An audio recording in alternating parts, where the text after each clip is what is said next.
Hello everyone, I'm Susie Belzer and I'm here today with Nasco and a brand new lesson plan for lip sync claymation.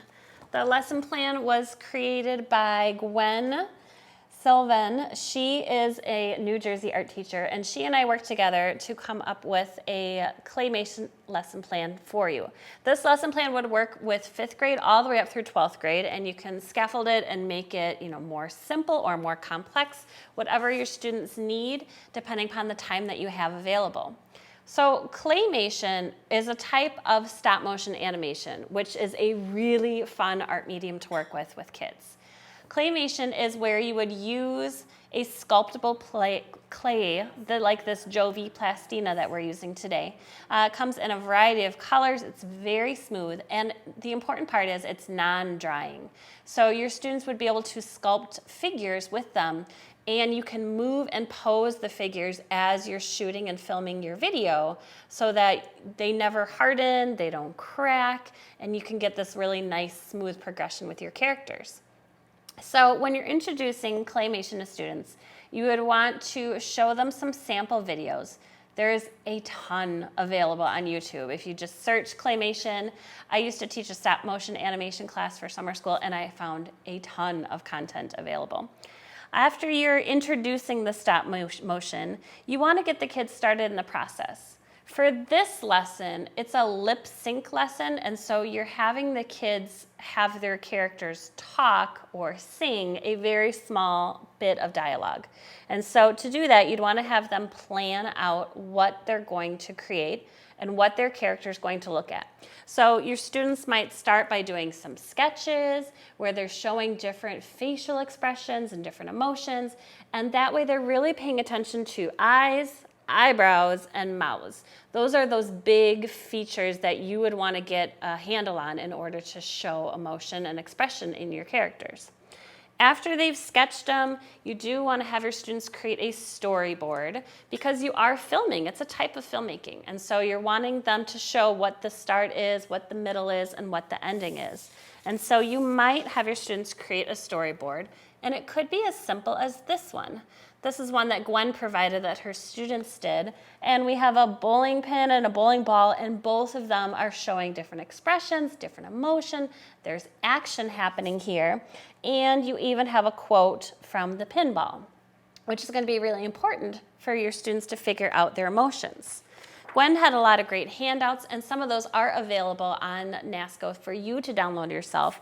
One of them is a face emotion one, just to kind of give your students some ideas on how eyes or mouths might look if you're showing the different emotions. And so those are things that they could include in their drawing. Then you get to do the sculpting. So once your kids have planned out their character, they figured out their storyboard, they know what they want their character to say, they might even know how the mouths are going to form the different words, you get to start sculpting, which is the really fun part. So we have the Jovi Plastina here with us today, and it comes in a bunch of different colors. And it is also mixable, so if your students wanted to mix and match and create some tints or shades, they could do that. Here I created a little purple character, and he's the nice one because he's fairly simple. He's got a blocky character, he's got a furry texture to him.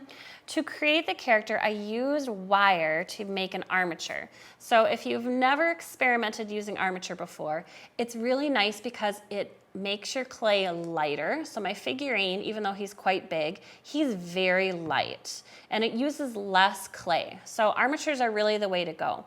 The other nice thing about using a wire armature is that it's bendable, so you can pose your figure using that. You also would like to use tin foil, and so tin foil is something that you wrap around your armature and it helps bulk your guy up. So my little purple man here is mostly tin foil, and so you can just take it and wrap it around and make a very skinny chicken leg into a much thicker, bulkier leg. And so that way I'm making my plastina stretch. That kind of helps my budget a little bit as well. So that's how you can build an armature. Your students could use a variety of different tools. Your clay tools are going to be really good go-to ones. So if you have like the little plastic ones or the little wooden ones, even a needle tool like this, which is what I use to create the hair texture. After your students have built their figures, you're going to have them make sure they make all of their eyes and mouths. So 3 sets of eyes would be really good to have. You'd want to have one set that's fully open. Maybe you're going to even show the pupil in different locations. And the nice part is you can just move your pupils around. So they can change, and that will help your storyline too, because it makes your character look a little more dynamic if they're looking back and forth at something. You also can have a set of eyes that are half closed and then a set of eyes that are completely closed. So if you want your characters to blink, it would be 3 shots. So 1 shot open, 1 shot half closed, 1 shot blink. Your characters' mouths would be interchangeable as well. And so when you're thinking about your character and what lyrics they're saying or what words they're saying, you're changing out the mouths to try to match up the words. Now, this sounds very complex. And to try to get it to be perfectly matched for kids who are learning for the first try, it's not going to be perfect, but the kids are going to have an absolute blast doing it. So they're going to enjoy switching out the mouths. The mouths might not match up when they add their audio in later, but you know, it's going to be really fun. And the older students are going to be able to make those things more smooth. For the backgrounds, I really like to just use tagboard and cardboard. And so here's a background scene that my character could go in, and he or she could move in the space and interact with things as they come in. The stop motion projects are really great for group work. So if you have multiple kids working together, one of them can be running the camera. You can have a few of them moving the people, because changing out the eyes and the mouth does take quite a bit of time. And so if you have extra hands, it makes the work go a little bit faster. I've even had students have things hanging down, like if there's birds, maybe those are on wires, or fishing line was always really popular. I ran through a whole spool of fishing wire one summer because everybody wanted to make all of their objects fly. So your character would interact inside this space. For storage, because this project's going to take a few days, it might even take a few weeks depending upon how long you can devote to it. I taught it as a 6-week class, so it was nice because I could leave my scenes out for my students. But something like this could just be folded and stored flat. One tip for you for storing the characters: you do not want to store the characters on any of your background spaces. The plastina has like an oil in it, and that oil then does leave an oil mark or oil stain. And so that's not a desirable thing to have. So you'd want to make sure that you'd store these guys separately. I have just a sheet of craft paper out while I'm working, and then you can put them away on a plastic tray, a styrofoam tray. You could even use pencil boxes and store students' projects individually so they don't get mixed up. I definitely wouldn't want to put them all in a bag, like a Ziploc baggie, while you're working on them, because you might have things stick together and then students are spending time taking them apart. For the shooting part, I use these Dewey stands. I have a couple in my classroom, so the kids always fought over them. So a few kids got to use the Dewey stands, and the rest of them we, hodgepodge things up with rulers and books and things. But what I liked about the stand was it does change heights. It can go up, it can go down, and you can tilt and you can turn this depending upon what you need for shooting. So having some sort of stand is ideal, but I've done it without stands. You don't need to invest a ton of money to do claymation. Really, the big thing you need is some sort of a device. So in my class with elementary and middle school students, we used iPads. If you have high schoolers who have their own devices, like if they have iPads or their own cell phones, you could have them bring in your own devices depending upon what your school district's technology policies are. When we use it in my class, we would use 2 different apps. We would use Stop Motion, which was the app we used for filming, and then we would use iMovie, which was our editing app. And so Stop Motion is one where you would take all of your photos in that app, and then you save all the photos, and then you put them into iMovie, and iMovies where we would add sound effects, you can add titles, you could even make a trailer movie for your production, which a lot of my students like to do if they finished early. That was always an option after they finished a movie, they could make a trailer for their movie. And they would use the iPad to add audio. You can record your own audio. Kids could use sound effects from the bank, or they could have fun making their own sound effects.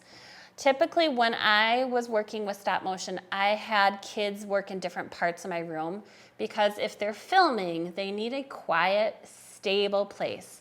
Really, really big deal was to not bump the iPads. So if the iPad's set up on a stand or on a device and you're filming, you don't want the iPads to bump or to move around because we're taking multiple photos. I mean, some of these were taking hundreds and hundreds of photos to form a small, 20-second to 1-minute movie. It's important that the photos lined up. One tip that I taught my students, I had students as young as 2nd grade who were learning about these skills, onion skinning. Onion skinning was a technique where you're lining up your images exactly together so that if you accidentally did bump your camera, or if you had set up your camera the day before and you're coming back to it again, you can turn on the onion skinning and it kind of makes your camera transparent. And so it shows the photo, the last photo you took, and then it transparently layers over the camera image. And that way you can line things up perfectly. It makes it really, really smooth. So I definitely would introduce your students to onion skinning. My other tips were always to go slow. If you're wanting your actor to look like he's talking, you want to try to be really smooth and slow with your changes. And so it's taking a lot of photos when you really feel like there's not a ton going on. So if my character was walking, he wouldn't just take one step in one shot. He might have one where he lifts his foot, one where he's twisting forward, one where he's setting his weight down, and then another where he's kind of lifting off the other. It can be very slow, and I found that students really responded well to it. I kept thinking that they were going to get really frustrated and that they'd want to hurry through the process, but the stop motion class was so calm and so chill that it became this medium that was like magical. I mean, kids really responded well to having to slow down, having to keep things still, having to keep their bodies still in order to create a really awesome video. So if you've never worked with stop motion before, it is a fabulous medium. It's something you can do a lot of different things with it. If you don't have the material to do it with Claymation, you could start off really simple and just use objects, blocks, Legos. You can even do pixelation where students use their bodies and they make small movements to make a video that way. So if you haven't tried it, really, really try it because stop motion is such a fun medium to work in. There's so much different stuff you can do with it. And when you do get into the plasticine and the Claymation, the kids just absolutely love it. So again, thank you so much for joining us. Thank you to Jovi for their awesome material, and I hope we see you in more Nasco videos. Bye now.